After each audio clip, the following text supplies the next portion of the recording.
Dear viewers, मैं हकीम इब्न अली आपके सामने एक निहायत ही अहम टॉपिक लेकर आया हूँ। वो है शादी से घबराहट। शादी से घबराहट कई वजूहात की बिना पर हो सकती है, उसकी बहुत सारी वजह हो सकती हैं। वजह नंबर एक कि हमारी बचपन की बहुत सारी गलतकारियाँ होती हैं।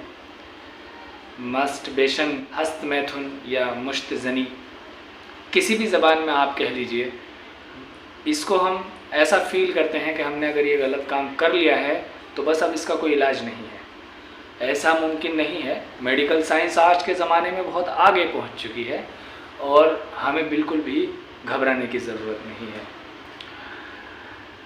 देखिए, कमज़ोरियाँ निहायत नहीफ़ुल बदन कर सकती हैं, बहुत पतला दुबला कर सकती हैं। मर्दाना ताकत जो है जिस्मानी ताकत पर भी असर डालती है। बेशक इसमें कोई शक वाली बात नहीं है, बट ऐसा सोचना कि हम शादी ही नहीं करने के, या ऐसा सोचना कि हम जो है निकाह करेंगे तो फिर करेंगे क्या, तो उससे पहले मैं एक ऐसा नुस्खा आपके लिए लेकर आया हूँ। आप वीडियो स्किप नहीं करना और मेरी वीडियो को आप लाइक, शेयर एंड सब्सक्राइब करें, ये मेरी आपसे दरख्वास्त है। और नोटिफिकेशन के लिए बेल आइकन दबाएं। देखिए जनाब, आम जिस्मानी कमज़ोरी हो या मर्दाना ताकत वाली कमज़ोरी हो, यानी टाइमिंग का ना होना, यानी सुरात इंजाल, वक्त से पहले ही डिस्चार्ज हो जाना, बहुत कम वक्त में, बहुत कम समय में डिस्चार्ज हो जाना, या इसी तरीके से जो है डिस्चार्ज तो देर से होते हैं लेकिन वीर्य बहुत पतला होता है, मनी बहुत ही पतली होती है, या मनी में शुक्राणु ना बनना, ये भी एक बात है। शुक्राणु अगर नहीं बनने हैं तो बच्चे की पैदाइश नहीं होनी। तो इसी तरीके से जो है बहुत सारी बीमारियां होती हैं, प्रीमेच्योर एजुकेशन, स्पर्मेटोरिया, इसी तरीके से शीघ्र पतन, आप हिंदी में कह लीजिए शीघ्र पतन, धात और सपनदोष यानी नाइटफॉल भी जो है कमज़ोर बना देता है। और इन्हीं चीज़ों के बार बार होने की वजह से हम ऐसा समझ लेते हैं कि बस अब हम शादी के लायक नहीं हैं, तो ऐसा बिल्कुल नहीं है। मैं आपको एक नुस्खा ऐसा बताता हूँ जो मैं कहा करता हूँ अपने पेशेंट्स से कि साल में एक मरतबा इसको इस्तेमाल कर लिया करें तो एक हेल्दी मर्द के लिए, सेक्स पावर के लिए बहुत बेहतरीन नुस्खा है। और इतने थोड़े बहुत पैसे साल के अंदर बतौर ग़िज़ा ये खर्च करने चाहिए अपने जिस्म पर। तो चलते हैं हम नुस्खे की तरफ। नुस्खा जो ये मेडिसिन है, 4-5 जड़ी बूटियाँ हैं। तो इन जड़ी बूटियों को तमाम को ग्राइंड करना है हमें और पीस लेना है। चाहे आप अलग अलग पीस लें, चाहे साथ में पीस लें। और पीसने के बाद में 1 चम्मच सुबह में डेली 2 महीने तक, शादी से पहले 2 महीने तक आप इसका 1 चम्मच इस्तेमाल करें।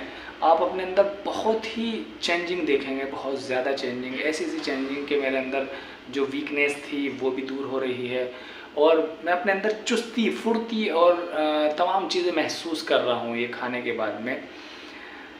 तो बहुत ही अच्छा महसूस करेंगे अपनी लाइफ में। आप मायूस होना छोड़ देंगे, हाँ मैं शादी नहीं कर सकता, या मुझे शादी करने में इंटरेस्ट नहीं है, या मैं शादी नहीं कर रहा हूँ, सिर्फ इस वजह से कि कहीं ना कहीं हमने जो है गलतियाँ की थी। तो आप जो है वो मैंने सारी तफसील बता दी हैं, सब पर टिप्पणी कर चुका हूँ, तो मुझे बताने की ज़्यादा ज़रूरत नहीं है।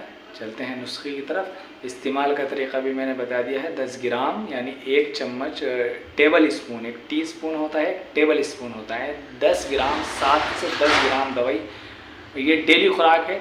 चाहे आप दिन में 2 मरतबा ले लें, 5 ग्राम आप सुबह में ले लें 1 टीस्पून, और 1 टीस्पून आप शाम में ले लें, गाय के दूध के साथ या पानी के साथ आप ले लें। या भैंस का दूध हो तो आप जो है उसमें थोड़ा सा पानी मिला लें और उसे उबाल के ठंडा करके आप इस्तेमाल कर सकते हैं। और अगर आपको दूध शूट नहीं करता है तो आप पानी से भी यूज़ कर सकते हैं। इसी तरीके से अगर आपको जो है कब्ज़ रहता है तो कब्ज़ पहले दूर करना पड़ेगा। ये हकीमों के लिए भी है कि या डॉक्टर्स इसको अगर देना चाहें तो बिल्कुल दे सकते हैं। एक क्लासिकल आइटम है, यूनानी फार्माकोपिया का क्लासिकल प्रोडक्ट है, जो बनता आ रहा है हज़ार सालों से। तो इसको जो है इस्तेमाल करें और देखें। सुफूफ़े बीजबंद ख़ास इस नुस्खे का नाम है। बीजबंद सियाह वाला इसमें 35 ग्राम और तुख्म हुलहुल 35 ग्राम, गोखरू इसमें देसी वाला चाहिए, गोखरू 70 ग्राम, ताल मखाना 70 ग्राम, इंदरजो शीरी 70 ग्राम और सतावर जो है इसमें 280 ग्राम चाहिए। और कोज़ा मिश्री, ये धागे वाली मिश्री होनी चाहिए, धागे वाली मिश्री वो खाने में भी अच्छी होती है। तो ये 560 ग्राम। मैं एक दफ़ा रिपीट फिर दोबारा कर देता हूँ। बीजबंद सियाह 35 ग्राम, तुख्म हुलहुल यानी हुलहुल के बीज 35 ग्राम, गोखरू 70 ग्राम, ताल मखाना 70 ग्राम, इंदरजो शीरी 70 ग्राम और सतावर ये 280 ग्राम, कोज़ा मिश्री 560 ग्राम। ये दवाइयाँ आपको लेनी है, ग्रेडीज में है और इस्तेमाल करनी जैसे मैंने बताया आपको। इसका तरीक़ा इस्तेमाल यानी इसके यूज़ करने का तरीक़ा, सेवन विधि। 1 चम्मच टी स्पून चाय वाला चम्मच भरकर सुबह में निहार मुँह यानी खाली पेट, इसके 1 घंटे बाद तक कुछ नहीं खाना, गाय के दूध से लें। और ऐसे ही शाम को 5 बजे या 6 बजे रात के खाने से 1 घंटे पहले आप इसको दूध से 1 चम्मच और लें। ऐसे इस्तेमाल करें इसे। इस दौरान परहेज़ जो रहेंगे वो मीट, मछली और चिकन, फ़िश वगैरह, ये किसी भी किस्म का मीट हो वो आपको अवॉइड करना पड़ेगा, उसका परहेज़ करना पड़ेगा। और साथ ही तली भुनी चीज़ें भी। और इसी तरीके से जो है खट्टी चीज़ें जैसे इमली है, अचार है और लेमन का ज़्यादा इस्तेमाल, और इसी तरीके से जो है टाटरी वगैरह का यूज़ खानों में, खट्टी चीज़ों का, टमाटर का ज़्यादा यूज़, ये खट्टी चीज़ों से आप बचेंगे। और एक मैदा वाली चीज़ें जो बाज़ार में मिलती हैं, समोसा वगैरह वगैरह, ये सब चीज़ें, जलेबी, समोसा, मीठी चीज़ें जो चीनी से बनती हैं, तैयार होती हैं, इस दौरान आपको थोड़ा नहीं बिल्कुल तली भुनी चीज़ें तो बिल्कुल ही छोड़ देनी है और चीनी वाली चीज़ को थोड़ा अवॉइड करना है।